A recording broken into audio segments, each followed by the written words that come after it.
আমি রাধা, কৃষ্ণ প্রেমের পূজারিণী, উন্মত্ত পাগলিনী, লোকসমাজের কলঙ্কিনী, ব্যভিচারিণী, কুলত্যাগিনী।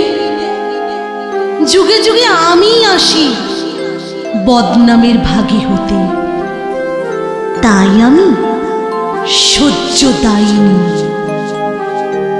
কলঙ্ক আমার অলংকার, আমি অনায়াসে পারি পরে নিতে। আমি সবার অগোচরে রাতের অন্ধকারে আমি পারি কৃষ্ণ নামে যেতে, কৃষ্ণ নামে যেতে। দেহ মন প্রাণ আমি পারি তার চরণে সঁপে দিতে। কলঙ্কিত কৃষ্ণ এ কথা আজ পর্যন্ত কেউ কোথাও বলেনি। পুরুষ মানুষ তো, তাই হাত পা ধুলেই শুদ্ধ। বদনামের ভাগে আজও হয়নি।